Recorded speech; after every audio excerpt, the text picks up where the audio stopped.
Salut, bienvenue sur notre chaîne Lexique des termes juridiques. Dans cette vidéo, je vais vous présenter la distinction entre un contrat synallagmatique et un contrat unilatéral. Donc nous allons commencer par le contrat synallagmatique. Nous allons voir sa définition et son origine. En ce qui concerne l'origine du contrat synallagmatique, dans le contrat synallagmatique, nous avons le mot synallagmatique. Synallagmatique vient du grec ancien, synallagma, qui signifie mise en relation ou échange mutuel. Nous retrouvons également la définition du contrat synallagmatique dans le régime général des obligations du Mali, dans son article 22, qui dispose que le contrat est dit synallagmatique ou bilatéral lorsque les contractants s'obligent réciproquement l'un envers l'autre.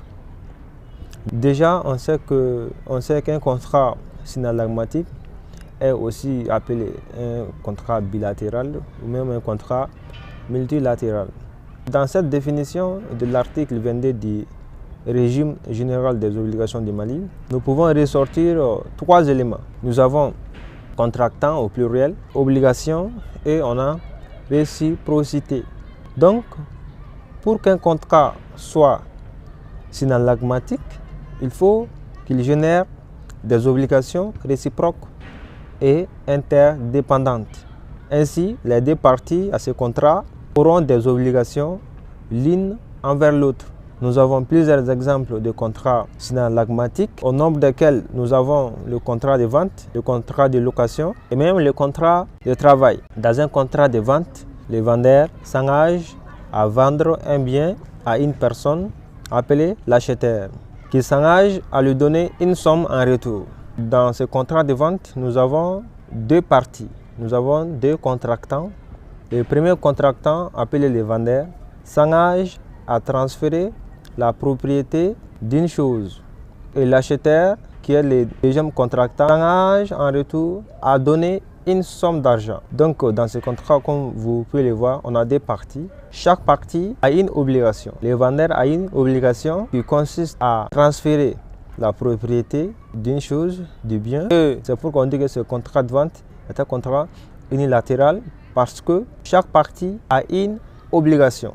Aussi, nous avons le contrat de location, comme je l'ai dit. Dans ce contrat de location, ou également appelé le contrat de bail, une personne s'engage à louer un bien contre un versement, c'est-à-dire des loyers. Dans ce contrat aussi, nous avons deux parties. Nous avons deux contractants. Le premier contractant est le bailleur. Lui, il s'engage à louer le bien, à garantir la jouissance paisible du bien. En retour, le preneur s'engage à payer un loyer convenu entre lui et le bailleur. Pour le troisième exemple, le contrat de travail. Dans ce contrat, nous avons un employeur et un employé. L'employé loue sa force de travail à un employeur en échange d'une rémunération.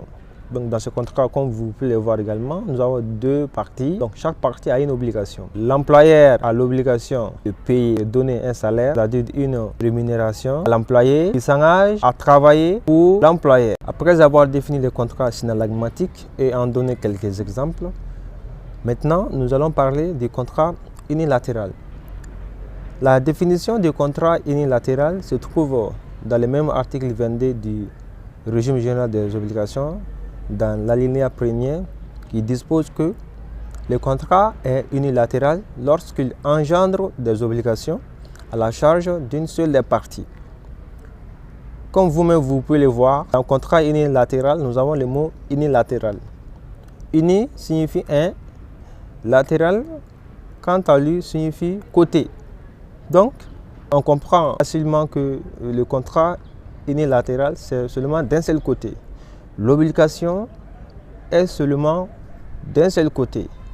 S'il y a deux parties dans le contrat, seule une partie s'engage à faire quelque chose. L'autre partie n'a pas d'obligation. Si dans le contrat synallagmatique, les deux parties s'engagent l'une envers l'autre, dans le contrat unilatéral, seule une partie s'engage envers une ou plusieurs autres sans qu'il n'y ait un engagement de la part de ces derniers. Vous vous mettez d'accord, mais seule une partie prend des obligations. Comme le contrat synallagmatique, Nous avons également des exemples de contrats unilatéraux, parmi lesquels nous avons d'abord les contrats de donation. La donation tout court, le contrat de donation. Dans ce contrat, le donateur se dépouille de la chose donnée en faveur du donateur qui l'accepte, et c'est de manière irrévocable. Comme vous pouvez le voir dans ce contrat de donation, c'est le donateur qui se dépouille d'une chose, de son bien, en faveur du donateur qui l'accepte. Ainsi, le donateur est débitaire de son obligation de délivrer la chose et le donateur est créancier du bien donné.